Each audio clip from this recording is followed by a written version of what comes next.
Мицковски на средба со неговиот кабинет ќе разгледува состојбата со лебот. Од денеска во неколку градови поскапува од 3 до 5 денари. Од мелничко-пекарската индустрија причината за ова ја лоцираат во зголемените трошоци за работа. Очекуваат состојбата да се искомплицира со војниот конфликт, а пекарниците со какви цени ќе работат ќе зависи од тоа колку имаат залихи на енергенси. Импактот на нафтата во 3 домена влијае на производот, поготово на лебот, и на другите пекарски производи.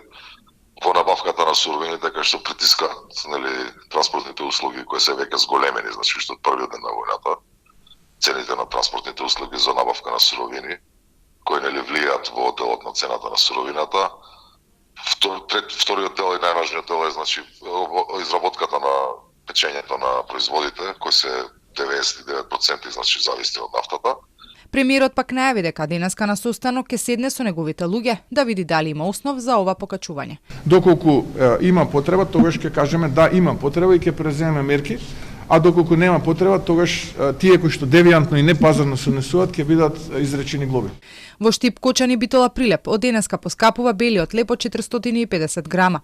Предходно скокнаа и цените на јајцата и маслото. ММФ по 2 недели скенирање на домашната економија се изјасни дека инфлацијата ќе се зголемува, а економскиот раст на земјава ќе забави. Мицковски пак смирува, состојбата е под контрола. Чека прво да го види новиот извештај на статистика за цените, па потоа ќе се одлучува како понатаму.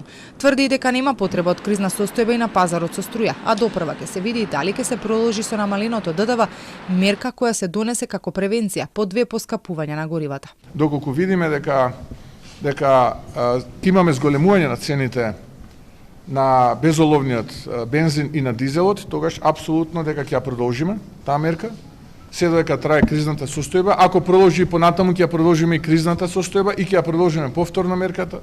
И ако повторно ескалира, имаме уште алатки на располагање, вие споменавте, тука се разбира акцизите. Дали буџетот има капацитет за да се спроведат и дополнителни мерки ако има потреба од тоа, Мицковски конкретно не одговори. Ги наброја долговите кои треба да се покријат последниот период.